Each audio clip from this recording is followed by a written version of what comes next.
Hey guys, episode 4 of my series reviewing my Bitcoin and crypto portfolio. Big gain this week again. I haven't added anything, this is all just market gains. Hoping this is sort of correlating to gold rather than just a coincidence. So with sort of the money printing and sort of bad economic news.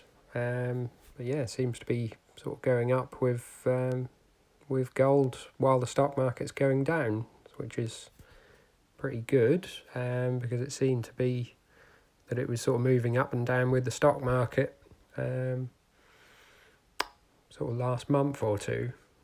Hopefully if this can be thought of more as a digital gold, a store of value, then should start to see more gains.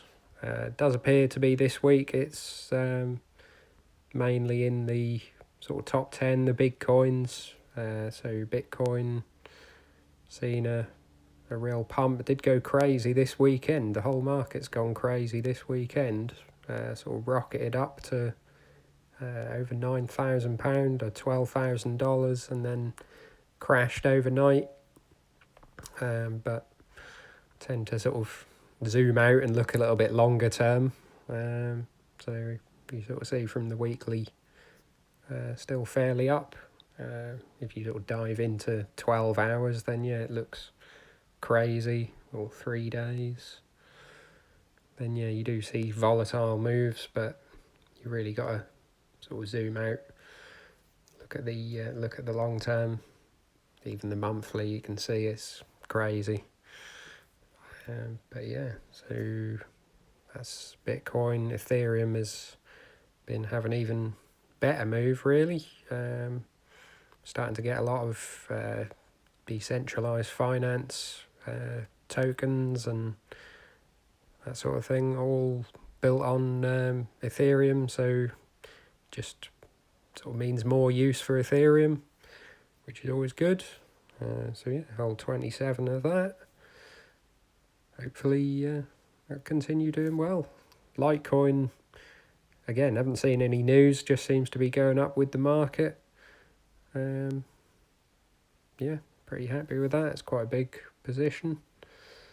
And the rest seem to be fairly flat from the last week, although they've sort of had reasonable moves in the past. The altcoins tend to sort of perform a bit like silver. They'll follow afterwards maybe and sort of have a big move up. But I'm seeing more and more now the whole market doesn't necessarily go up as one, which would be good really. The coins are starting to go up on their own merit almost. The only other one was XRP that's in a reasonable move this week. Yeah. Again, no real news that I've seen. Just a good gain. And yeah, most of the other coins are sort of fairly flat. Bit of a move by Dogecoin, but don't take huge notice of that. It's only a small position. Yeah, so that is the portfolio for the week. Do leave any comments. Leave your thoughts in the comments below if you want to know anything about setting up accounts or anything about crypto. Yeah, absolutely. Leave your thoughts and I'll get back to you. Like on the video would be appreciated, and subscribe if you want to follow the journey. Thanks very much. See ya.